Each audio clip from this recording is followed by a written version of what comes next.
On va commencer. Avant de commencer, on avait une question à vous poser. C'est un sondage. Vous avez juste à répondre. Ça n'a aucun lien avec le débat qui va suivre, mais c'est juste qu'on profite de ce moment. Est-ce que vous pensez que l'hippopotame a un nombril ? Si vous pensez que oui, est-ce que vous pouvez lever la main ? Voilà.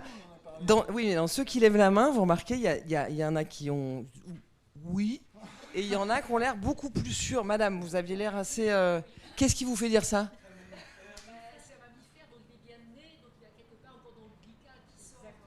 C'est un mammifère placentaire et non marsupial, donc cordon ombilical, donc nombril. Bravo, madame. Voilà.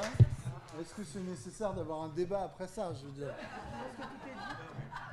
Et une autre question, c'est pourquoi Adam et Ève sont représentés avec un nombril ?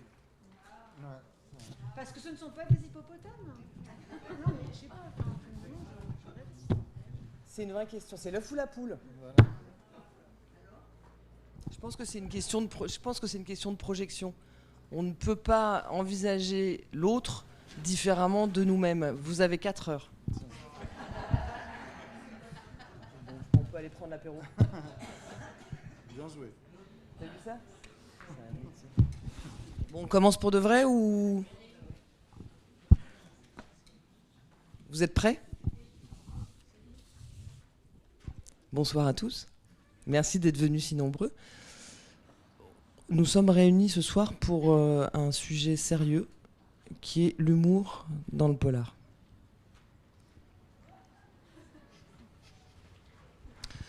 Bonsoir. Nous avons, pour discuter de ce sujet sérieux, ce qui se fait de mieux, vraiment, le top, Nicolas Jaillet. C'est moi, le mieux c'est moi. Non, virgule, Anouk Langanet. And last but not least, Jackie Schwartzman. Pour ceux qui ont encore la chance de ne pas les connaître, je vais faire une brève présentation afin que vous puissiez les situer et continuer à les éviter. Nicolas Jaillet, déjà vous avez une fiche Wikipédia et c'est pas rien. 4 lignes. Hein, si Non, beaucoup plus. Il y a énormément d'informations que je m'apprête à vous révéler. Elle nous indique que vous êtes un écrivain français, que vous avez été comédien de théâtre et collaborateur du chanteur Alexis HK, qui est le mec qui a écrit la meilleure chanson, c'est « Je veux un chien ». C'est une de mes chansons préférées. Voilà, ça n'a rien à voir. Que vous aurez bientôt publié une dizaine de romans, adultes ou jeunesse, noirs ou pas, drôles parfois, mais pas que. Ça, c'est moi qui l'ajoute. Ma valeur ajoutée. Vous êtes accusé aujourd'hui d'avoir écrit Fatal Baby à la Manufacture de livres, paru en 2021, qui est la suite de Mauvaise Graine, même éditeur 1 an plus tôt. L'histoire de Julie. Ah, on n'a pas les bouquins d'ailleurs. Est-ce que quelqu'un... Oh, super, merci beaucoup. On prend celui d'Anouk seulement. Ça, c'est l'éditeur d'Anouk qui vient de parler. Donc, je reprends. Restez concentrés, s'il vous plaît. L'histoire de Julie qui se retrouve avec des super-pouvoirs le jour où elle tombe enceinte, perd ses super-pouvoirs le jour où elle accouche. Ah, on retombe sur le nombril, d'ailleurs. Ouais. Mais découvre vite, dans Fatal Baby, qui est donc la suite de Mauvaise Graine, vous me dites si c'est pas clair, que sa fille a hérité de ses super-pouvoirs et se retrouve pourchassée par les sbires de laboratoires pharmaceutiques aussi puissants que peu scrupuleux. Et la traque sera sanglante. Voilà. Bravo. Anouk Langanet, vous n'avez pas de fiche Wikipédia et c'est pas grave. Mais vous avez une bio qui dit que vous êtes une autrice française. Bah si, faut... Qui vit et enseigne la littérature en Corse. Vous avez publié Même pas morte en 2013, Cannibal Tour en 2014 et le roman jeunesse Les Temps des Hordes 2020, tout chez Albiana. Il est dit que vous vous caractérisez par une écriture qui oscille entre l'humour et une forme d'ironie piquante, et c'est très juste. Ça, c'est moi qui rajoute que c'est très juste. En 2021, vous publiez Clark, votre 3e roman.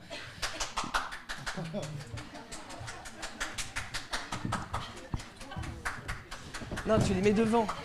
Voilà. Ça suffit, monsieur. Ça se voit que c'est vous l'éditeur. L'histoire très raisonnable d'une mère qui décide d'élever un super-héros pour sauver le monde. Okay. Je vous laisse un moment pour apprécier la cohérence fascinante de cette table. Ah ouais, pardon. Quand tu dis un truc, même si c'est pas très intelligent, tu prends le micro quand même. Mais la cohérence, on en parlera. C'est moi qui vais souligner ça. Chacun à sa place, merci.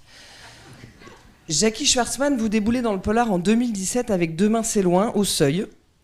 Votre éditrice est là. Voilà. Voilà. Même si c'était pas votre coup d'essai. Un roman qualifié à très juste titre de violemment drôle. Vous récidivez ensuite avec Pension complète en 2018, au Seuil toujours. Soudain, vous écrivez Pyongyang 1071, un récit de voyage au pays des Kim chez Paulsen, un projet insensé qui n'a rien à voir dans l'histoire, mais que je connais bien puisque nous sommes partis ensemble en Corée du Nord, mais donc ça n'a rien à voir. Puis Le Coffre, un polar à 4 mains, dont 2 de main, roumaines.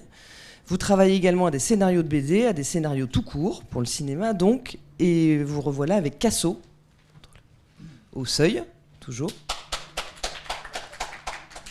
L'histoire aussi raisonnable que celle d'Anouk, de Jackie Toudik, le type qui gagne sa vie en se faisant passer pour Mathieu Kassovitz à Besançon.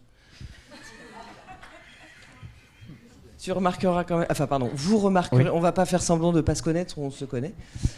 Que les gens rient au fait que ça soit à Besançon, pas du tout au fait que tu te fasses passer pour Mathieu Kassovitz.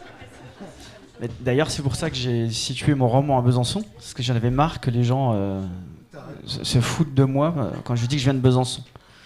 Ou me regardent en souriant bêtement parce que personne ne sait où c'est. Ah. On a un public extrêmement cultivé qui sait que l'hippopotame a un nombril et situer Besançon sur une carte. Je vous remercie. Ma première question, soyons un peu sérieux. Vous allez bien ? Oui. Ouais. C'est collectif, hein. Oui, c'est un collectif.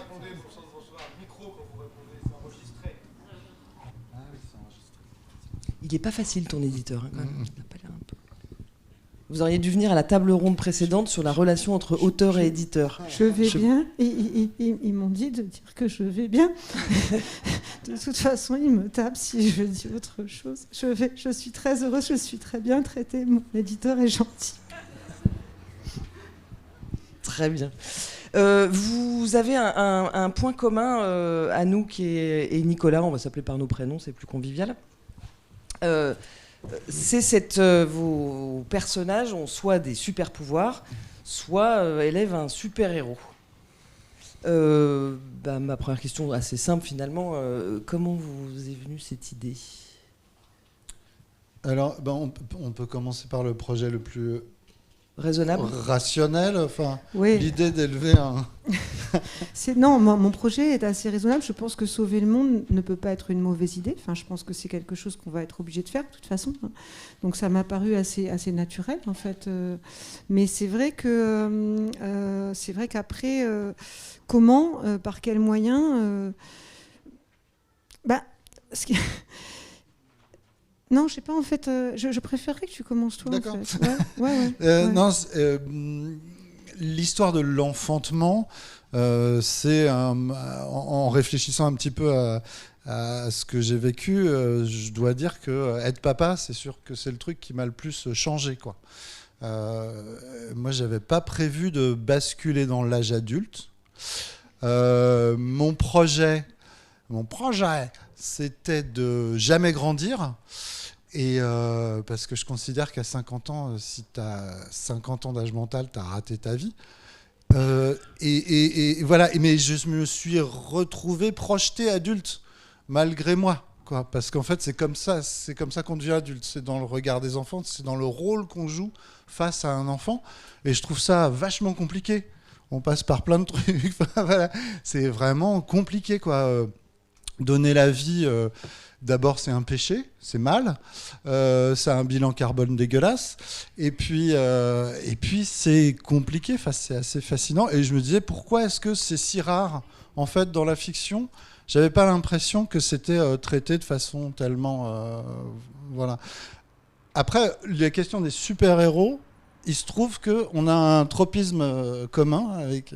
Ouais, c'est assez amusant parce que donc les romans sont sortis presque en même temps, hein, le premier et celui-là, et on a flippé quoi. Enfin, moi j'ai vraiment flippé en tout cas parce que est-ce que ça allait être la même histoire, parce qu'on partait en effet de ce point de départ commun qui était cette idée que la parentalité était un truc totalement écrasant et traumatisant, et avec le fameux tropisme super-héros, mais on l'a pas du tout abordé de la même manière, puisqu'en effet moi j'ai vraiment choisi l'angle d'un récit de psychopathe, quoi, de partir d'une mère vraiment intégralement cinglée, alors que la tienne, je trouve, elle est plutôt cool en fait. En fait, c'est un peu le contraire, c'est-à-dire qu'on a une surmère chez toi, ouais. C'est une trop bonne mère. C'est pas une mauvaise mère, c'est une trop bonne mère. C'est une mère parfaite. C'est une sorte d'accélération géométrique du surmoi, quoi, en fait. Ouais. Voilà. Ouais. Mais avec des seins. C'est un peu, c'est là du surtoi. Pourquoi j'ai dit ça? C'est un peu le père de Mozart, quoi. C'est quelqu'un qui veut absolument il est en panique, Jackie. Il y a eu surmoi, maïotique. Il y a du surmoi et des nichons, ça fait un équilibre. Non, j'essaie. Je te rappelle que c'est polar et humour, tu vois. Ah, donc là vous êtes en train de plomber l'ambiance. Mais est-ce que vous, c'est une culture que vous avez, et pourquoi Clark, pourquoi Superman, pourquoi ce héros-là? Alors c'est pas mon préféré du tout, mais oui. Et en fait, l'idée c'est que dans le roman justement. C'en est un autre qui va s'imposer. C'est-à-dire alors pourquoi elle a choisi Clark? Parce que c'est le plus malléable. Elle veut construire un homme, elle veut construire un héros. Et Superman, Clark Kent, c'est vraiment cette espèce de gendre idéal tout lisse là. Il a aucun intérêt. En fait, c'est vraiment le super-héros que je n'aime pas. Mais c'est le plus, voilà, ça a l'air d'être le plus facile à modeler, quoi. Si on veut le prendre et le tordre, et ça a l'air assez simple, quoi. Il a l'air plutôt souple comme garçon. Donc ça me semblait être une bonne patte, quoi. Mais justement, ce qui va se passer, et je vais pas du tout pouvoir finir cette phrase sans spoiler tout le bouquin, donc ce qui va se passer, c'est que c'est peut-être un autre super-héros qu'elle a élevé et pas celui qu'elle pensait au départ. Voilà. Et Nicolas, vous, les super-héros, c'est une culture que vous avez? C'est pareil, où on a grandi là-dedans. Pour moi, ça a été, les lectures de Marvel et DC Comics, ça a remplacé la mythologie grecque. Enfin, c'était dans la continuité, quoi. Et il y a toujours un peu la différence, c'est que là, c'est un super-héros qui n'a pas de pouvoir surnaturel. Enfin, en fait, il y a une différence de genre, quoi, tout simplement. C'est-à-dire que tu es dans le naturalisme, et moi, c'était du naturalisme barjot, mais voilà. Et moi, c'est du fantastique. Donc, il y a quelque chose qui... Voilà. Mon propos, c'était plutôt d'essayer de raconter les choses à travers une métaphorisation. C'est-à-dire, vous voulez parler de quelque chose, et pour en parler, vous transformez votre récit en une vaste image. Par exemple, le meilleur exemple de ce procédé, c'est en 1952, Alfred Hitchcock veut faire le film le plus effrayant de l'histoire du cinéma. Et il se dit, qu'est-ce qui fait peur aux gens? C'est la guerre froide. Donc les gens ont peur d'une bombe qui va leur tomber sur la tête, et dont ils ne savent pas quand ça va venir, d'où ça vient, ils n'ont pas l'impression de maîtriser ça. Et donc Hitchcock fait les oiseaux. Alors, quand vous voyez les oiseaux, j'ai dû le voir 3 fois avant de comprendre que ça parlait... Enfin, ça parle même pas de la bombe atomique. Mais voilà, la métaphorisation, c'est ça. C'est une sorte de macro-système pour parler de quelque chose de façon... plus forte, plus violente, plus voilà. Et du coup, alors moi, c'est le point de vue du mec aussi. Il y a ce truc. C'est en tant que papa, j'avais l'impression, à tort ou à raison, que la maman de mes enfants, c'était un super héros. Enfin, que elle avait un corps de montgolfière, mais voilà, je sais pas. J'avais l'impression qu'elle volait, quoi, qu'elle avait des sens sur. Et donc je me suis dit, je vais utiliser cette métaphorisation pour parler de gens qu'on ne connaît pas, dont on ne sait pas d'où il vient et d'où ils viennent et quelles ambitions ils ont exactement sur nous, et qui introduisent des choses dans notre corps sans qu'on le sache. Voilà. Et donc ça métaphorise, ça parle de ça. Et donc vous lui choisissez des super pouvoirs super pas pratiques. C'est ça la concrétisation de votre... Parce qu'ils sont pas hyper pratiques les super pouvoirs qu'elle a. Bah surtout qu'après elle les transmet à son enfant. Ouais. Donc ça c'est rigolo, c'est quand vous avez un enfant de 5 mois par exemple qui peut vous arracher la tête par la force de sa pensée si la purée est trop chaude. C'est marrant. Voilà. Ouais. Ça, c'est d'ailleurs un truc qu'on a en commun aussi, parce que moi, avant ce livre-là, j'avais écrit une vraie histoire de super-héros avec des vrais super-pouvoirs tout pourris, mais vraiment alors moi, c'est des ados, mais des super-pouvoirs ignobles, quoi. Super-pouvoir de se couvrir de boutons quand il se passe un truc pas bien, voilà, le super-pouvoir d'ado. Donc ça aussi, ça nous travaillait, le super-pouvoir dégueulasse. Un peu. Et Jackie, c'est le moment de revenir. Vous, le super-pouvoir, c'est donc Sosie de Mathieu Kassovitz. Qu'est-ce qui s'est passé dans votre tête? Et ne me répondez pas que c'est parce que vous lui ressemblez énormément en vrai. En fait, non, on m'a pris pour lui dans la rue il y a une vingtaine d'années. Non, c'était à Grasse. Personne ne sait où est Grasse. Non, pardon. Et non, c'était amusant. C'est arrivé une fois. Il y a peut-être un vague cousinage, une vague ressemblance.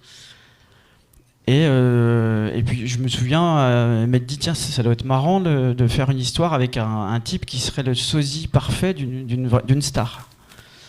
La question étant qu'est-ce qu'on fait de sa vie, est-ce qu'on passe toute sa vie à dire non c'est pas moi, ou est-ce qu'on en joue, est-ce qu'on en profite? Et évidemment mon personnage se fait passer pour lui pour monter des petites arnaques assez minables pour gagner sa vie, voilà.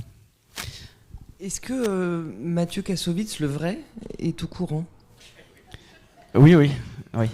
Si, il est au courant. Il a reçu le livre. On en parlera peut-être plus tard, mais il y a une adaptation cinéma en cours. Donc, on s'est rencontrés et il accepte de jouer le rôle de son sosie. C'est pas que là-dessus. Hein, c'est un livre aussi sur ce que je disais tout à l'heure sur la ville de Besançon, c'est vrai. Ça m'amusait de faire un polar qui se passe dans cette ville, que plein de gens savent placer sur la carte, mais qui n'est pas une ville importante en France, je trouve. Les gens s'en foutent de cette ville et de cette région. Et puis, je me suis un peu fait avoir. C'est devenu un peu un roman sur la nostalgie. Le héros se souvient de ses années étudiants, il revisite la ville, c'est un peu il raconte un peu ce que c'était d'être jeune dans les années 90 à Besançon. Voilà.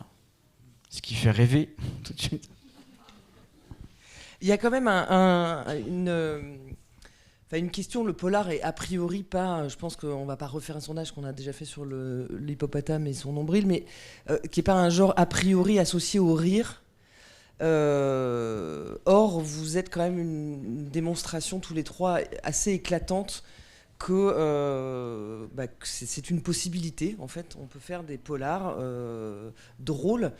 Vous, est-ce que c'est est-ce qu'à la base, c'est quelque chose... D'abord, est-ce que vous lisez, vous, des auteurs, est-ce que vous aimez rire dans le polar, ou est-ce que vous y êtes venu, du polar drôle, est-ce que vous y êtes venu, même si je trouve ça assez réducteur, mais de dire polar drôle, mais est-ce que vous y êtes venu justement parce que vous ne trouviez pas ces références-là, ou ce rire, ou...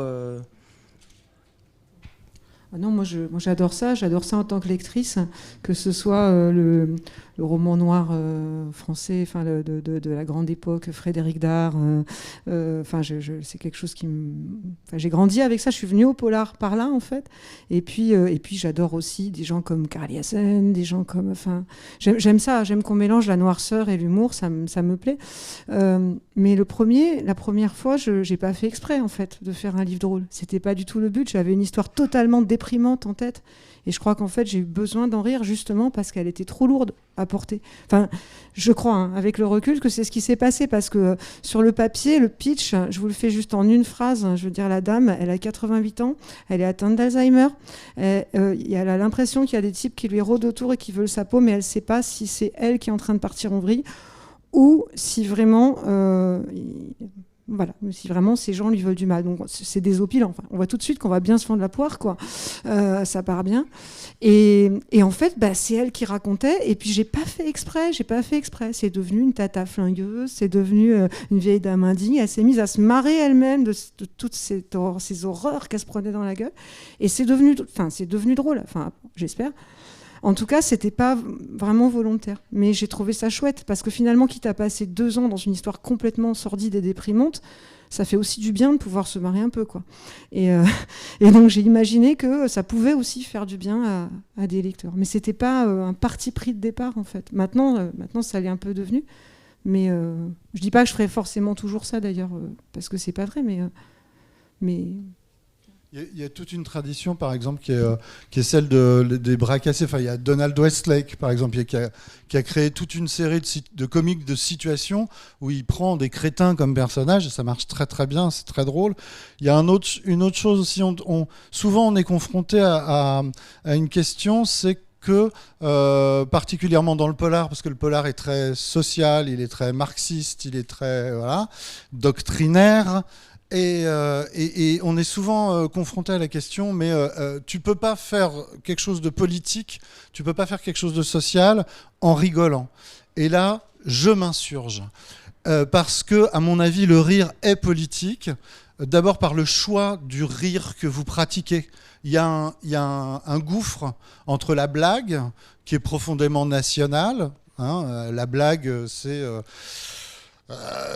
en France, c'est ternaire. Donc c'est un Français, un Belge et un Arabe, c'est un Français, un Juif et un autre Belge. Et en fait, vous ne riez pas parce qu'on va vous dire quelque chose de déconcertant ou d'étonnant ou de drôle. Vous riez parce qu'on a dit 1, 2, 3, ha ha ha. Voilà, donc merci. c'est du réflexe pavlovien, ça n'a rien de philosophique, et moi personnellement ça me fait jamais marrer. À l'inverse du spectre, vous avez par exemple le non-sens. Et là, on touche à mon avis, à quelque chose qui est au-delà de la poésie, quoi. Pour moi, c'est vraiment l'humoriste, le vrai humoriste. C'est quelqu'un qui crée. On parlait de Didier Super tout à l'heure à table. J'hésite à vous chanter un petit air. Mais c'est des gens qui Didier Super, c'est un chanteur, quand vous le regardez avec son t-shirt en lycra, là, avec sa guitare mal accordée et qui hurle les violeurs d'enfants, y en a des biens. Vous vous dites, c'est quoi ce truc? C'est quoi? Et ça, c'est l'humoriste. C'est le mec qui arrive à créer quelque chose de tellement dingue que ça choque, quoi. Et ça crée un rire qui relève du philosophique. Et quand vous avez cette expérience de rire, vous êtes aux antipodes de la blague, vous êtes dans une sorte de communion intellectuelle, philosophique avec les gens, où vous êtes confronté à des réalités tellement dures que vous ne pouvez pas les affronter autrement que en produisant par réflexe cette répétition syllabaire, monosyllabaire, et avec un rictus sur le visage. Ce qu'on appelle le rire, voilà. Et donc là, vous avez Pierre Desproges, vous avez les. Quand tu fais ça. Vous avez. C'est hyper dérangeant. Ouais. C'est quoi? Vous avez Pierre Desproges, vous avez les Monty Python, etc. Et là, voilà. Donc il y a quand même des rires très différents. Et quand Pierre Desproges dit il faut tirer sur des blancs avec les balles à blanc et sur les noirs avec des balles à noirs, c'est autre chose que de la blague. Voilà. Et par exemple, Pierre Desproges, quand il faisait la minute du docteur Cyclopède, il y avait des gens qui l'arrêtaient dans la rue et qui lui disaient vachement violemment, qui le chopaient comme ça, et qui lui disaient c'est quoi ça? C'est quoi? Et ça, pardon, je reprends mon sérieux et ma dignité. Et ça, si vous arrivez à fabriquer quelque chose, moi je suis à des centaines de kilomètres d'y parvenir, j'ai même pas osé essayer, mais réussir à créer cette réaction chez les gens, c'est quoi? C'est génial. Oui, il y a le décalage. Et c'est éminemment politique. Bien sûr, mais le rire est politique, mais tout est politique. Voilà. Mais je dis ça parce que, par exemple, j'ai fait un bouquin qui était de l'ordre de la comédie et dans lequel je voulais parler de la prostitution. Et ce que je disais dans ce livre, c'était que la prostitution commence, c'est éminemment discutable. La prostitution commence dès lors que quelqu'un fait quelque chose qu'il n'a pas envie de faire. justement, mais il ne le fait que pour de l'argent. Et donc j'avais un personnage de prostituée masculin qui faisait ça pour son plaisir. Et voilà. Et je me suis fait défoncer. Il y a des lecteurs qui m'ont dit « C'est ça pour toi la prostitution, t'as pas le droit de parler de tel sujet sur un ton humoristique. » Or, ce qui est intéressant dans la comédie, c'est qu'elle est utopique, elle se projette dans l'avenir. La critique sociale, elle est dans le présent et elle est même plutôt en arrière. Et elle plombe l'esprit des gens. Et si vous vous projetez dans de la comédie, vous inventez un monde qui n'est pas encore possible. Et voilà. Il y a une forme de rire, on l'a compris, dans le décalage, la réaction, mais il y en a aussi un autre, qui est et là je me tourne vers Jackie, qui est la provocation, voire l'outrance. Je me permets de vous citer un petit passage pour illustrer ce dont je décline toute responsabilité. C'est toi, Jackie, alors, demandait Elder. Voilà. Yann parle beaucoup de toi. Tu préfères quoi, toi? Michael Jackson ou Prince? Je sais pas. En fait, il y en a un qui était pédophile et l'autre qui était témoin de Jéhovah. Alors, ah? Et c'est quoi le pire? Ça dépend de ton âge, je réponds.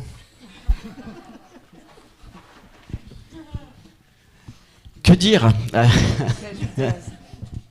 Non, mais il y a aussi la dimension de provocation. C'est quand même quelque chose. Non, je me dis pas, quand je fais des passages comme ça, je me dis pas que j'ai pas une intention d'aller provoquer. En fait, pour répondre à la question d'avant, moi j'aime pas trop lire des polars drôles.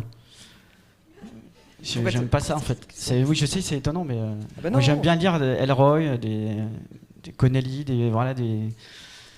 Et d'ailleurs, en fait, je raconte souvent ça, mais j'ai écrit pendant 20 ans des romans sérieux, qui étaient très mauvais, qui n'étaient pas publiés, parce que moi je les envoyais pas aussi aux éditeurs, donc forcément, mais sinon je savais que c'était pas bon, parce que j'essayais de copier justement ces polars sérieux, et bref, ça fonctionnait pas. Et il y a un moment, vers 40 ans, j'avais décidé d'arrêter d'écrire. Et je me suis autorisé un dernier livre en me disant je vais arrêter d'essayer de faire des polars sérieux. Je vais écrire une histoire vraiment de ce qui sort naturellement. Et aussi, je me suis je me suis imposé d'observer ce que j'avais sous les yeux plutôt que d'essayer d'inventer des histoires de flics ou de je ne sais quoi. Et donc, j'ai décrit mes collègues de bureau dans le travail où j'étais, en ayant juste un esprit un peu moqueur, quoi, que je peux avoir parfois dans la vie. Un peu taquin. Un peu taquin, voilà, je suis taquin. Mais à aucun moment je me dis je vais faire des passages qui vont être provocateurs, je le cherche pas. Alors de temps en temps, apparemment j'y parviens, mais... Non, mais ma question, c'est presque plus de savoir. Alors, il n'y a pas forcément un calcul, mais est-ce qu'il t'arrive, par exemple, de te censurer ou de te retenir, ou alors est-ce que ton. Voilà, non, oui, en fait, c'est ton éditrice qui te censure? C'est mon éditrice qui me censure. Moi, je suis comme un chien sur la plage. Voilà. Voilà. Et après, Gwenelle arrive avec une laisse à la fin. Elle me ramène à la maison. Voilà. C'est un peu notre façon de travailler. Mais c'était quoi Non, mais t'as assez bien question. répondu. Ouais, Est-ce qu'il t'est déjà arrivé, par exemple, d'être étonné par une réaction ou un truc malgré la laisse que te met ton éditrice, d'être face à une vanne ou quelque chose, après tu te dis quand même peut-être ça a été trop loin, ou d'avoir été étonné de la réaction de quelqu'un, par exemple, qui a été choqué ou blessé par quelque chose, ou te dire, bon là c'est un peu difficilement assumable. En plus, on l'a dit, le rire est politique, la société évolue, il y a peut-être des blagues qu'on pouvait quand même se permettre il y a quelques années, et qui peut-être tombent moins bien maintenant. Ça t'est déjà arrivé, ça? Non, étonnamment, personne ne m'a jamais fait de reproches. Parce que je me moque tellement de tout le monde, sans distinction. Je sais pas, je pense que les gens sentent que... Enfin, je sais pas ce qu'ils sentent d'ailleurs, mais Non, mais c'est vrai que quand j'ai sorti Demain c'est loin, je me suis dit je vais me faire défoncer, c'est sûr. Pour faire très court, c'est un type de cité qui se retrouve à partir en cavale avec sa banquière. Donc lui a un logiciel de cité, le petit malin, voilà, et puis elle est hyper coincée BCBG. Et ce que je me suis amusé à faire, c'est de me dire, je vais faire parler mon gars de cité, il va dire à sa banquière coincée bourgeoise ce qu'il pense d'elle vraiment. Donc ça m'a déjà beaucoup amusé. Et inversement, la petite banquière coincée, elle a pu dire à ce mec de cité ce qu'elle pensait vraiment de lui. Voilà. Et il y a un espèce de finalement un ex-aequo à la fin, ce qui fait que personne ne m'est rentré dedans. Voilà. Je voulais dire autre chose et j'ai oublié. Tu as quand même suffisamment maltraité la banquière pour que ça rééquilibre, je pense, là. Et que ça venge ouais, non, mais certain nombre de trucs. voilà, en tant que narrateur, là, j'ai pas pris position. Les deux ont raison, les deux ont tort, quoi. Bah, c'est un peu aussi une question qu'on peut se poser, alors sans rentrer, sans révéler vos secrets, mais c'est la mécanique du rire. Enfin, on le voit, raconter une blague, faut quand même, ça se raconte pas n'importe comment. Il faut avoir des dialogues très justes ou presque des punchlines. Jackie, toi, t'as vraiment des phrases assassines ou des formules. Et c'est peut-être aussi, est-ce que vous pourriez essayer de nous raconter un peu comment on écrit le rire? Est-ce que c'est une technique particulière? Est-ce que pour vous c'est quelque chose de spontané Ouais, je peux. Je continue. Non. Non, mais moi en fait, souvent je me dis il faut que ce soit un peu sérieux quand même. Il faut que je dise des choses pertinentes sur la société, donc je fais des passages sérieux. Puis après je me dis bon bah là on va quand même s'ennuyer, donc ce serait bien de faire un truc un peu. Et je suis en permanence en train d'osciller entre écrire des choses sérieuses ou pertinentes qui font aussi avancer l'histoire dans les péripéties. Et puis dans cet humour qui est plutôt, je dirais, tu as dit quoi, spontané, non? Enfin, je le cherche pas, mais ça coule tout seul, quoi. Ouais. Moi, je pense que le rire, la plupart de mes romans sont écrits à la première personne, et c'est un rire essentiellement d'autodérision, en fait, d'autodérision et de résistance à la souffrance. Donc, il y a une espèce d'économie dans laquelle plus les gens morflent et plus ils ont plus mes narratrices morflent et plus elles ont besoin, quoi, de se raccrocher, de se marrer, de mettre les choses à distance. Mais pour rebondir sur la question sur la provocation, il y a un de mes romans avec lequel j'ai eu des réactions assez épidermiques, c'est une histoire de cannibale. Et en fait, ce qui passait mal, apparemment, j'avais fait des cannibales gastronomes. Et là, apparemment, j'ai touché un truc où ça gêne. Je ne comprends pas. C'est-à-dire, c'est des gens qui cuisinent l'ennemi et qui choisissent la recette en fonction du caractère de l'ennemi et tout. J'aimais bien. Et en fait, ce qui a gêné les gens, c'est pas que je me marre avec une histoire de cannibale, c'est la gourmandise. C'est-à-dire qu'on sentait que j'aimais bouffer, quoi. Enfin, vous voyez, les chipirons, la persillade, tout ça. Alors, si vous avez un ennemi qui ressemble à un chipiron, pardon. Vraiment, alors là, d'un coup, l'ingrédient gourmandise, en plus de humour, et alors après, il y avait un peu de sensualité aussi là-dedans, et là, ça dérange. Ça mélange trop de trucs et ça devient dérangeant. Ouais, trop d'informations, je pense. Ouais. Mais donc ça, les recettes de cuisine cannibale, si vous voulez choquer quelqu'un, ça peut fonctionner. Voilà, ça peut fonctionner si vous cherchez mais c'était pas totalement voulu. Moi, je trouvais ça plutôt sympa.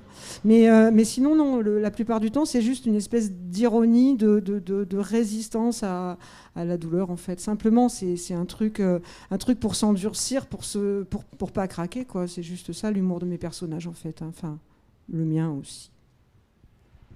Oui, mais j'ai l'impression que c'est surtout une question d'état d'esprit. En fait, c'est une façon d'aborder l'adversité. Et l'humour dans ces deux bouquins-là, en ce qui me concerne, il vient. Mais je pense qu'on a ça en commun aussi avec Anouk. C'est le ton du personnage, en fait. C'est le regard que porte le personnage sur ce qui est en train de lui arriver.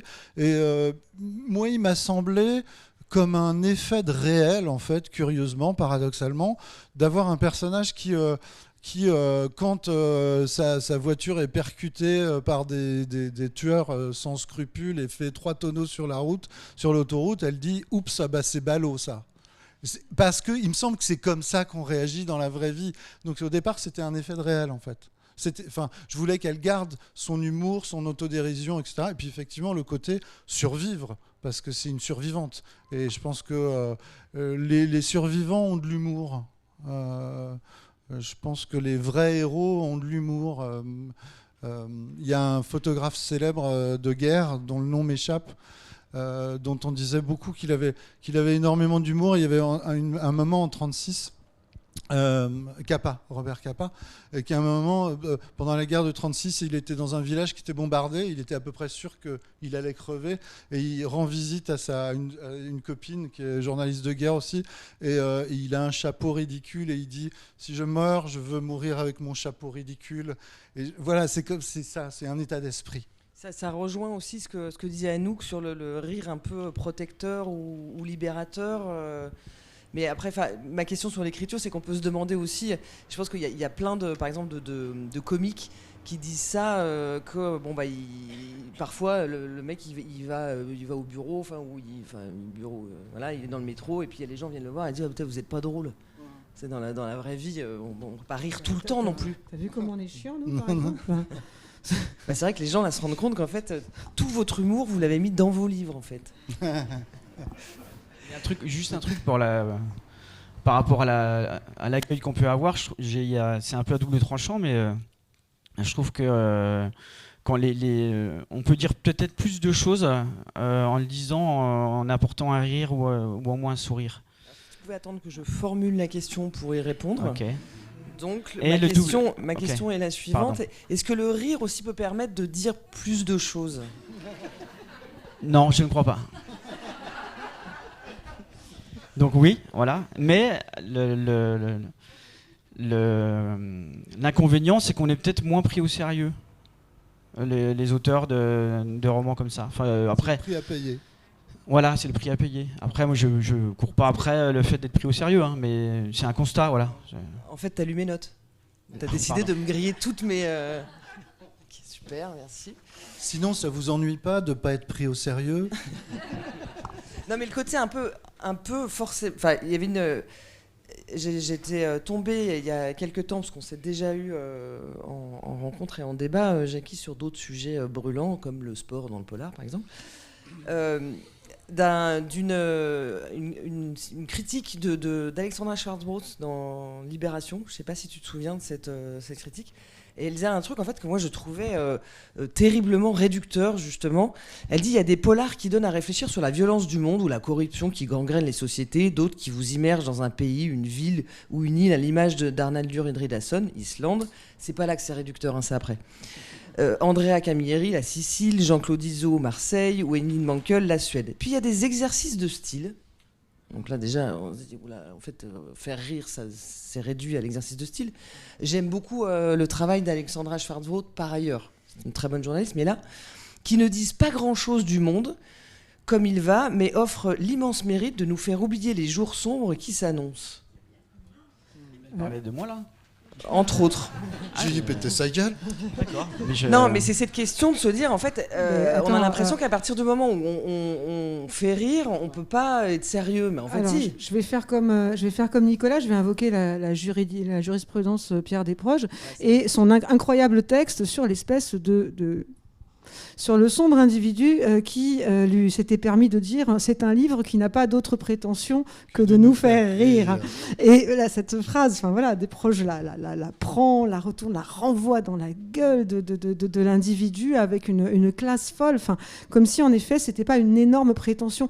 Moi, je suis très gênée dans les salons, par exemple, à chaque fois, maintenant je commence à m'habituer, mais le moment où on dit aux gens je suis quelqu'un de très amusant, je suis désopilante, vous allez bien rire avec moi. Je trouve ça d'une extrême prétention.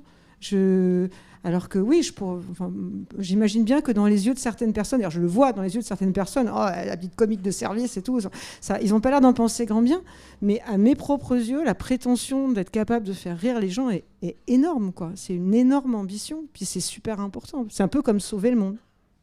Mais d'une certaine façon, c'est un peu le prix à payer dans la mesure où l'efficacité politique du rire n'existe que si on n'a préalablement pas pris l'humoriste au sérieux. L'humoriste doit être un dingue, à mon avis. Ça peut pas être... ou alors on va rire à ses dépens, quoi. Mais voilà, ça marche pas. Le principe de l'humour, c'est d'avancer masqué. Donc si on arrive en disant attention, on va traiter des sujets et on va vous faire réfléchir, on va vous donner des informations que vous n'avez pas déjà, etc. Il y aura pas rire, quoi. Il y aura pas cette efficacité là. Et parce que, à mon avis, la posture de l'humoriste, c'est un contre-oppresseur. Et il doit parler un langage que l'oppresseur ne comprend pas. Parce que, par exemple, alors Sartre disait dans ses grandes déclarations, on n'a jamais été aussi libre que sous l'occupation, parce que sous l'occupation, on était obligé de faire un choix. On était soit pour, soit contre. Si on n'était ni pour ni contre, on était forcément contre. Sartre oubliait quand même un peu vite qu'il y avait, sous l'occupation, un mouvement qui s'appelait les Azous, et qui faisait autre chose, justement, qui était juste décalé. Et c'est bizarre qu'il ait oublié ça, parce qu'il était très proche de Boris Vian, d'ailleurs, il lui a piqué sa femme. Et les Azous, c'était quoi? C'était des gens qui faisaient des choses qui n'étaient pas interdites. Mais sous l'occupation, porter un pantalon de golf, c'est déjà un geste extrêmement courageux. Donc il faut avoir cette posture de non-institution. Faut être un clown, faut avouer, faut accepter d'être un bouffon, quoi. Et donc, si on devient une institution, c'est complètement mort. Et par exemple, il y a eu un mouvement dans les années 2000 en Yougoslavie, en Serbie, qui s'appelait Otpor, et c'était des gens qui avaient lu quelque part qu'un mouvement d'insurrection a 70% de chances de plus d'aboutir s'il est appuyé, étayé par un mouvement de dérision qui sape d'une certaine façon la figure du dictateur. Donc qu'est-ce qu'il faisait? Par exemple, il prenait un tonneau et sur le tonneau, il peignait la tête de Milosevic. Et ils accrochaient le tonneau à une chaîne, et la chaîne à une batte de baseball, et ils posaient ça sur une place à Belgrade, à 4h du matin, puis ils allaient se planquer dans un bar et ils regardaient ce qui se passait. Les gens arrivent, commencent à sortir de chez eux, vont travailler, ils tombent là-dessus. Qu'est-ce qu'ils font? Qu'est-ce que vous auriez fait à leur place? Ils prennent la batte de baseball, ils tapent, c'est parce que c'est rigolo. Pardon. Et ils tapent sur la tête de Milosevic. Mais ils n'ont rien fait de mal. C'est pas eux qui ont amené le tonneau. Personne ne comprend ce que c'est. Bon, qu'est-ce qui se passe? Évidemment, il y a un attroupement, les gens continuent de taper, etc. Les flics arrivent. Qu'est-ce qu'ils peuvent faire? Ils peuvent attraper personne. Il n'y a pas de coupable, etc. Donc, qu'est-ce qu'ils font? Et c'est le but de la manœuvre. Les flics font le truc le plus con qu'ils puissent faire. Ils amènent un panier à salade et ils embarquent le tonneau. Et ça, c'est une stratégie. Il y a un livre, alors qui n'est pas drôle en soi, tellement, mais justement qui parle exactement ça. C'est le roman d'Albert Cossery qui s'appelle La violence et la dérision. Où, alors c'est un traitement, c'est un très bon presque contrepoint à ça, parce que c'est un traitement très sérieux de cette question, mais c'est un pays donc, qui n'est pas situé, mais qu'on comprend être l'Égypte, parce que c'était son pays d'origine. Et en fait, il y a un dictateur qui arrive, et donc les gens se réunissent et se demandent ce qu'on peut faire contre ça. Et il y a ceux qui, pareil, classiques, proposent l'organisation d'une lutte armée à l'ancienne, la résistance et tout. Et puis il y a un groupe qui se dit, on va plutôt essayer de le faire disparaître, le décrédibiliser par un excès d'éloge. C'est-à-dire, en fait, si on ils font une cagnotte pour lui ériger une statue magnifique, ils font passer des tracts avec des poèmes, des odes, machin. On va dire que le mec en fait va finalement crouler sous le ridicule de cette espèce d'auto-promotion. Et là, on est vraiment dans la on va dire la fonction politique du rire et de la dérision. Cette notion-là, Jackie, le côté bouffon. Avec sa dimension politique, ça c'est quelque chose aussi que tu acceptes, ou il y a une responsabilité aussi dans le rire, non? Ouais, je sais pas. Moi, j'ai une position plutôt, j'allais dire assez humble. mon but, c'est de divertir le lecteur. Uniquement. Enfin, pareil. Si je peux dire un ou deux trucs pertinents au passage, c'est très bien. Mais juste déjà que quelqu'un puisse, le temps de la lecture qui est entre 2 et 4 heures, j'en sais rien, être complètement arraché à sa propre vie pour être diverti, déjà, j'estime que j'ai bien fait mon travail. Voilà. Un des plus beaux compliments qu'on m'ait fait, c'est une dame qui était atteinte d'un cancer, qui attendait pour faire sa première chimiothérapie dans la salle d'attente. Elle lisait Demain c'est loin, elle m'a dit j'ai eu l'air bête, j'ai éclaté de rire alors qu'elle était dans un moment pas très marrant de sa vie, quoi. Pour moi, c'est le plus beau compliment. Voilà. Alors après, d'assumer un rôle politique, peut-être, mais c'est pas quelque chose que je cherche. Ça, c'est déjà, moi, je trouve ça déjà très politique de se dire qu'on sait se permettre de se retrouver sur une forme de rire et de le mettre partout. Et après, la question, moi, peut-être qu'on se pose, enfin, moi, il m'arrive de me poser quand je vous imagine au boulot, moi, je me dis, en plus, ils ont du bol. Est-ce que vous faites marrer vous-même quand vous écrivez ? Moi, je vous imagine derrière vos ordis, mort de rire toute la journée, mais c'est peut-être pas complètement vrai, non ? Ça m'est arrivé une fois, en fait. Il y a une scène de Demain c'est loin où vraiment je me suis dit, t'es trop con. Enfin, voilà. Comme un compliment ? Oui. Ouais. C'est la scène où c'est une scène d'amour, de coït plutôt. On découvre le tatouage. Voilà. Ouais. Le héros fait la chose avec une dame dans la position de la levrette. Je suis désolé. Ouais. Et elle a un tatouage de Johnny Hallyday dans le dos. Voilà. Et donc il se retrouve face à Johnny Hallyday, tout en besognant. Et il s'aperçoit que quand elle bouge, la dame, Johnny Hallyday lui fait des clins d'œil. Et donc je me suis dit, t'es quand même vraiment trop con. Faut dire, c'est une très bonne scène quand même. Parce que du coup, il se dit tiens, il est en communion avec Johnny, quoi. Ouais. Mais sinon, non. Enfin, pardon. Sinon, je crois qu'on n'est pas comme ça à s'esclaffer derrière nos ordi. Je pense pas, quoi. Je suis déçu. Non, moi j'ai la chance d'avoir une mémoire de poisson rouge. Donc quand je relis mes bouquins, des fois je me fais marrer et je suis super fière parce que je suis quand même un public assez exigeant. Mais voilà, mais sinon non, quand je suis en train d'écrire, quand je suis vraiment dedans, non, c'est pas. Ce serait pas pratique déjà d'être secoué par des spasmes de rire. Déjà je suis un peu pas super habile, donc non. Mais en revanche, moi je pense savoir quand c'est drôle ou quand ça ne l'est pas. Je rigole pas tout seul, mais en plus, je sais pas toi, je sais pas vous, mais moi je relis en permanence mon travail quand j'écris.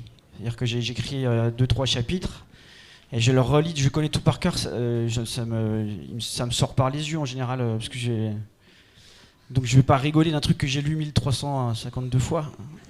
Le comique de répétition a ses limites, tu veux dire. Voilà. Non, mais je pense que j'arrive à déterminer ce qui est drôle, ce qui ne l'est pas, et puis quand je n'y arrive pas, eh bien, mon éditrice ici présente s'en charge. Voilà. Ouais, quand on écrit un truc drôle, on peut jubiler par contre. Ouais. On peut pas rire, mais on peut jubiler. C'est ce moment où tu sens que c'est Après, juste. il y a en effet les 284 lectures où tu te fais un petit peu chier par contre. Ouais. Et ce que tu viens de le dire, quand on sent que c'est juste, voilà. Comment tu sens comment vous sentez que c'est un. Quand je dis vous, c'est pas j'arrête de faire semblant de te tutoyer, c'est j'inclus les autres. Comment vous sentez qu'il y a ce moment justement où tu dis, Jackie, là je sens que c'est juste, que c'est. Tu le fais, tu testes sur, je sais pas, ton entourage, ton éditrice qui ne doit plus en pouvoir non plus. Et moi, j'ai un petit rire nerveux quand même. J'ai un panel de lecteurs un peu de copains. Qui change, mais en fait ça sert à rien. Ils servent à rien. Ils servent à rien. Mais non, parce que c'est des copains, donc ils oseront jamais me dire ce qui est pas bon dans le bouquin en général. Et Anouk, toi tu testes aussi où tu. Ouais, moi j'ai des bêta lecteurs c'est des gens que j'aime et en effet qui donc ne servent à rien, mais ils sont là pour ça. Ils sont là pour me rassurer, pour que après comme ça je peux amener le truc à mon éditeur. 100% de mes meilleurs amis ont aimé. Qu'est-ce que tu... Non, mais j'ai eu une fois, donc J'ai dit à Gwenaël, celui-là, tous mes potes ont dit que c'était génial. Et la conclusion, c'était il faut que tu changes d'ami, Jackie. C'est celui que j'ai le plus retravaillé, c'était Pension complète. Et voilà. Non, je crois que le truc, c'est qu'on ne sait jamais, en fait. On a des sensations en écrivant, parce qu'on a, je sais pas... Alors moi, les sensations que je recherche, c'est le retour à l'enfance, quoi. C'est d'être dans une situation et de la vivre vraiment, enfin, d'être dedans comme un môme quand il joue et qu'il abandonne. Et ça rejoint un petit peu ce que disait Jackie tout à l'heure. Tu disais, tu as eu un mot important, je pense, sur le sujet, c'est la spontanéité. Dans le rire, il y a... Alors effectivement, oui, on retravaille énormément les choses. Enfin, je sais pas quelle est votre méthode, mais quand je suis sur un mode comme ça de feel good ou de comédie, je réécris, je fais des strates, mais j'essaye de garder toujours, de réécrire un premier jet, quoi. Je travaille plus comme un musicien qui efface sa bande et qui reprend du début, et qui refait une prise, plutôt que changer un mot, changer une virgule et faire un petit truc de détail. Je crois que c'est assez spécifique du travail de comédie, parce que faut que ça sorte comme ça. Enfin, faut qu'il y ait... Voilà. Moi, plus ça va, plus j'écris avec une gomme, en fait. Enfin, voilà, j'enlève des choses. Et j'avais trouvé une formule, c'était que c'était une main de punk dans un gant de publicitaire. Voilà. Non, mais c'est l'obsession du slogan. Moi, j'ai ça, de trouver vraiment à un mot près, c'est nul. Voilà, c'est la phrase, elle marche pas. C'est-à-dire, il y a peut-être ça de commun aussi entre une écriture qui vise à faire peur et une écriture qui vise à faire rire. C'est quand même le travail de la chute et le travail de la nécessité d'être hyper énergique et de pas. Enfin, l'ennemi absolu, c'est l'ennui. On n'a pas le droit. On a encore moins le droit que les autres quand on veut soit faire peur, rythme, soit faire rire. Voilà, c'est les gens s'emmerdent, on les perd. Donc, d'ailleurs, on peut voir que ce sont des romans courts. Non, c'est vrai, il y a un rythme à garder sur l'ensemble du récit. Tu peux pas te permettre de baisser ou de perdre le rythme. Non, quoi. Si tu perds le rythme, si les gens commencent à se disperser, à rêvasser en même temps, non, tu es obligé de les garder. Mais ça, c'est commun. Pour le coup, c'est un point commun entre la comédie et le polar. Enfin, on a des lecteurs qui sont... Le lectorat de polar, il veut ça. C'est ça, quand même. Il veut de l'attention, il veut du rythme. Donc, c'est un lectorat, je pense, encore plus exigeant de ce point de vue-là que les autres. Donc c'est le même type de densité, le même type de recherche. Tu parlais de punchline, on parle de chute, on parle de surprise, on parle de... Voilà, que ce soit pour faire rire ou pour traumatiser, c'est un peu les mêmes ressorts. Il faut du rythme, ouais. Et à part vous-même, qu'est-ce qui vous fait rire ? Bah toi, t'es plutôt marrante. Moi, je... Non, mais non, je disais ça parce qu'on parlait du fait que vous arrivez à vous faire rire, etc. Mais est-ce que vous avez des héros du rire, enfin des références absolues, t'as cité les Monty Python, le nom des proches est revenu, il y a Westlake dans le polar. Moi, en littérature, c'est Westlake. Sinon, des gens comme Thomas VDB. Et puis des anecdotes de la vie de tous les jours. La dernière fois que j'ai éclaté de rire, j'étais à un enterrement, la semaine dernière. Et puis on était avec des copains et on se racontait des anecdotes d'enterrement. Et il y en a un qui m'a raconté qu'il avait enterré un de ses oncles, qui avait plus de 80 ans, donc de mort naturelle, enfin bref. Et la personne du funérarium qui mettait la musique, elle avait une version 10 heures gratuite. Et donc au moment de lancer la musique, il y a eu une pub pour des fenêtres. Pour des fenêtres et des volets roulants, et le truc inarrêtable, c'est la pub de 10 heures ou YouTube, ça dure 10 secondes et il m'a dit que c'était un moment magique. Voilà. Mais ça, moi, c'était mon dernier fou rire. Oui, mais je trouve ce que tu évoques, je trouve ça dit deux choses. Tu dis, il y a effectivement les choses du quotidien, les scènes, etc. Mais c'est à la fois, il faut d'abord arriver à les voir. Oui, il faut les chercher, il faut arriver à les raconter. C'est vraiment une histoire de regard et de regard et après de langage. Oui, mais c'est aussi, tu parlais de posture, d'attitude. Moi, je suis tout le temps, en permanence, je cherche ces choses-là. Je me souviens à Wardy aussi que le meilleur endroit pour écrire, c'est la machine à café le lundi matin. Et d'ailleurs, à l'époque, quand je travaillais dans l'industrie, souvent j'allais écouter. Tu fais quoi maintenant, tu fais comment maintenant que tu n'as plus de vrai travail? Je fais des livres sinistres. Ouais. Le drame. Non, mais j'ai fait 25 ans de boulot de merde. J'ai une base de données. Voilà, je peux. Ouais. Anouk, tes références absolues en... On en a déjà cité quelques-unes. Moi, je suis très nonsense aussi. Je suis très, très, très terriblement Monty Python, passionnément. Lewis Carroll aussi. Enfin, tu vois, je veux dire, après, moi, j'aime beaucoup ce comique de l'absurde aussi. Et j'aime beaucoup, en effet, le retrouver dans la vraie vie, quoi. Cette ironie du sort incroyable.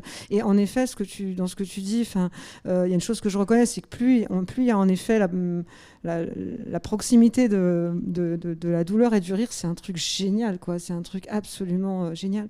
Mais même, c'est vrai, on parlait de traquer dans le quotidien, mais qu'est-ce que vous croyez quand vous vous approchez des tables, on vous regarde et on cherche, quoi. On cherche, non mais vraiment, et souvent, et des fois on trouve, hein, excusez-moi, mais des fois on se marre bien quand même. C'est une attitude, quoi. C'est une attitude de toute façon d'aller chercher le truc marrant, le truc qui cloche. Le truc qui cloche, le truc qui va pas, le truc qui est pas droit. La cabine dans la grande roue. Mais pourquoi il y a une cabine qui est pas de la même couleur, quoi? On peut bloquer là-dessus, mais vraiment, tu vois, voilà. Donc après, mes références absolues en matière d'humour, c'est justement les gens qui repèrent ces failles-là et qui les mécaniques, tout ça, quoi. Mais j'en ai plein. Ça serait super long, ça ferait une liste, ça serait épouvantablement ennuyeux. Sur la proximité de la tragédie et du rire, moi j'ai une scène super drôle en tête là, qui me vient, c'est dans The Green Line comment s'appelle-t-il déjà, Stephen King, s'il n'est pas très connu, c'est pour ça. La ligne verte, donc c'est des gens qui sont dans le couloir de la mort, voilà, et il y a un détenu qui est particulièrement cintré et qu'ils utilisent pour essayer la chaise électrique.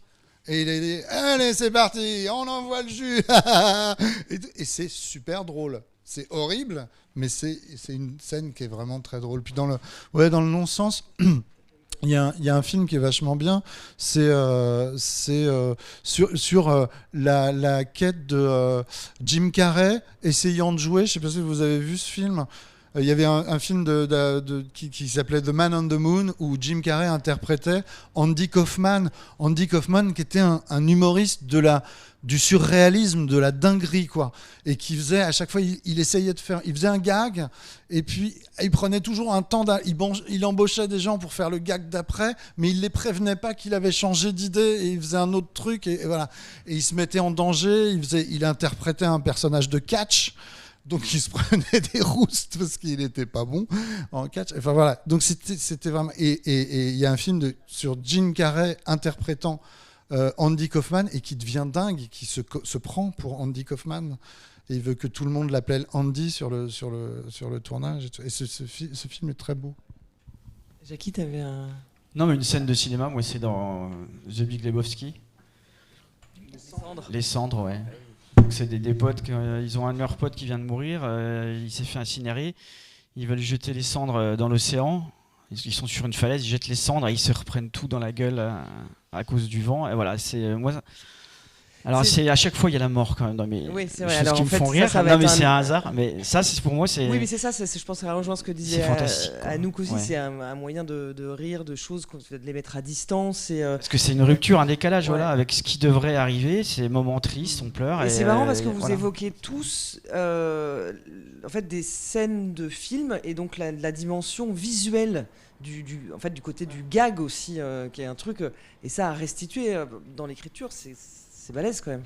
C'est très dur. Moi, ça m'arrive assez rarement. La dernière fois que j'ai vraiment éclaté de rire, à part mes deux camarades ici présents, c'est le bouquin de Luc Chomara, le dernier thriller norvégien.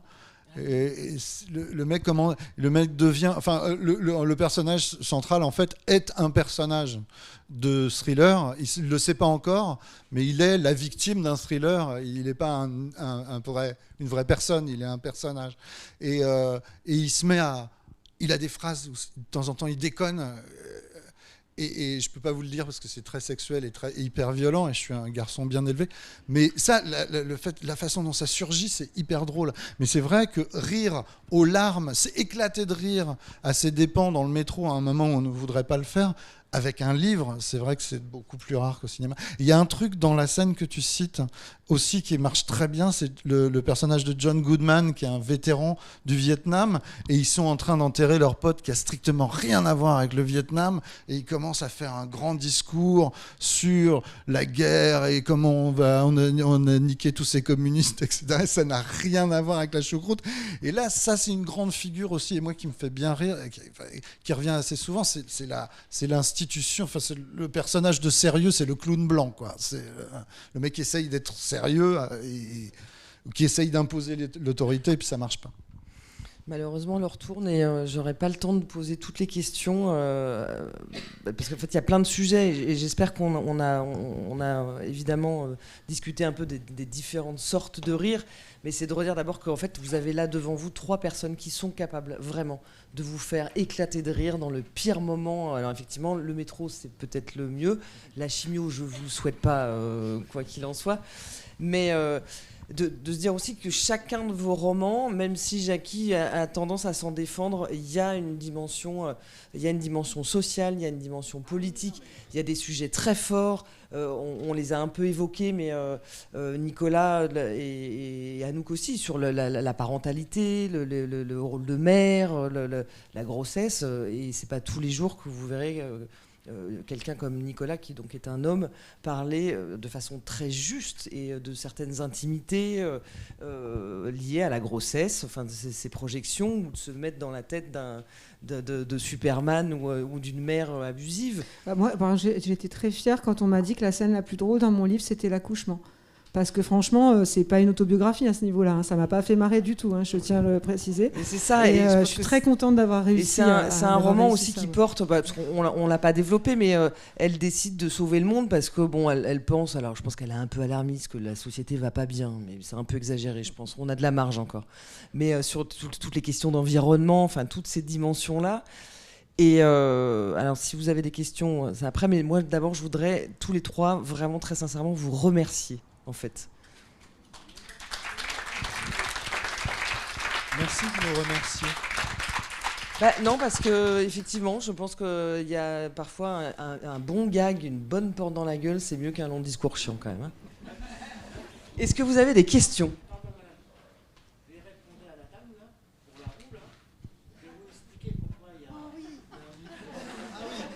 Alors on va avoir la solution de la roue et du... Pour boire le champagne. C'est pour boire le champagne. Boire le champagne, 200 €. C'est la loge VIP. C'est ça. Oui, le noir. Ah ben on disait ça pour déconner, en fait c'est vrai. Okay. Voilà. Comme quoi la vie est toujours plus... Merci beaucoup. Eh ben merci à tous. Et non, je crois que on a bon, après, si vous avez des questions, on est là. Hein. Enfin, ce que tu as dit, les gens ils n'ont jamais osé venir.